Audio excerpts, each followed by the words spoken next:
My name's Devina, and I am a storyteller and messenger, and I use oracle cards, but I don't only use cards to get messages. I use other ways, such as synchronistic events, and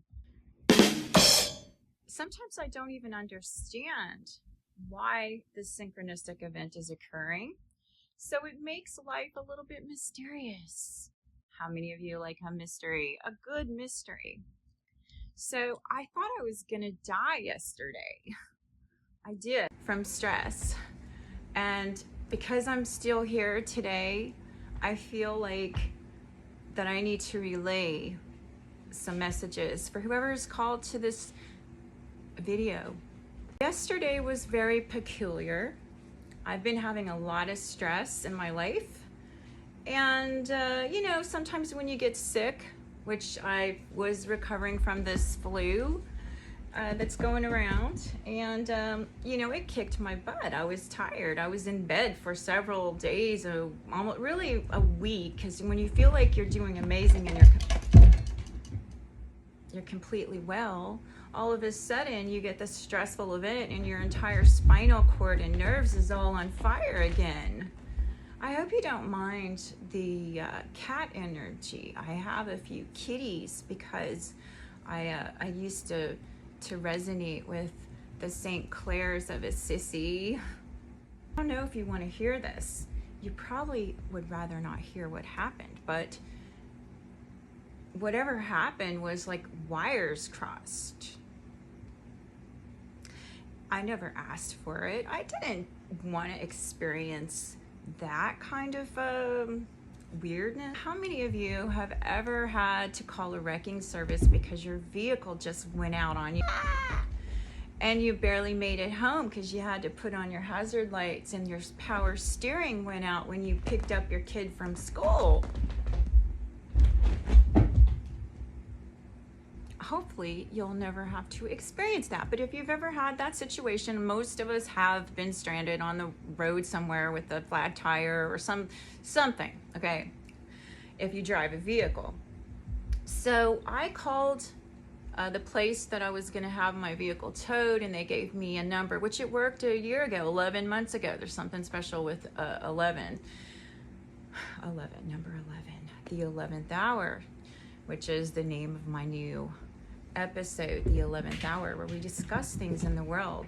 It worked last year, 11 months ago. I called the same number and I had a tow truck responsible come out, pick up my vehicle and fix the brakes pads or something like that. Well, anyway, so I did the same thing. It worked last time, but surely everything's gonna be okay. They didn't call me on Thursday because they hadn't got to it yet. I should have known, not hearing from the place, even though I told them it's on the way, there's a tow truck coming and they're going to bring it to you. They didn't call me, so they're too busy, right? And here I am, absorbed and busy too. So Friday morning they say, we don't have your vehicle. Then I call, no one knows where it is. It wasn't delivered to the address it's supposed to go to. He just took it and wherever he wanted to take my vehicle and left it there, and nobody at the tow truck, dispatch, anywhere, not even the place I was taking my vehicle, no one knew.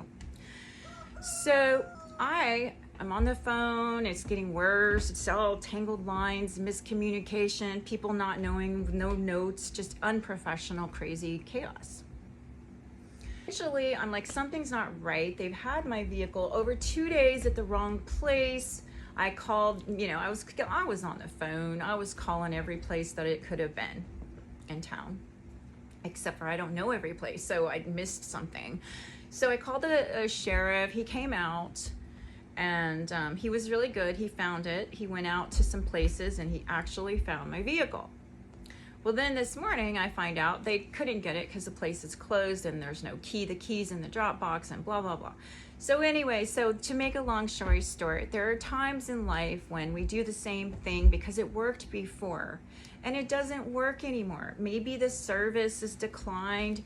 And by the way, I don't want to ever sound prejudiced or as if I'm looking down on anyone, because we're all in this learning pot, melting pot of wherever we live, culturally, no matter where we are, things are a little different, yet we're still the same. We're still in a human body, trying to do the best we can. So part of the issue was this company has outsourced overseas to another country. They don't speak English. He's having to read. I heard them yelling in the background, speaking in a foreign tongue that sounded a little bit like Punjabi or, another language in a country that I have many friends from. So I'm not putting anyone down. In fact, the Indian people are brilliant. They wing it. A lot of times they don't know what they're doing, and they have a big family and they're all working together to make things work for each other. So I learned that just by observation and people I know. So that was part of the problem with this whole thing, was a communication barrier that I realized. So anyways, today I'm at peace. I survived the stress of thinking my car was stolen. Let's change the subject. Today, I am giving you part 1 of a new episode that I'm working on. And I hope the cats are not too loud. In fact, I'm gonna pause for a moment and we're gonna determine if I should kick the little double troubles outside or not, okay? Be right back. And remember why our ancestors came to America in the first place.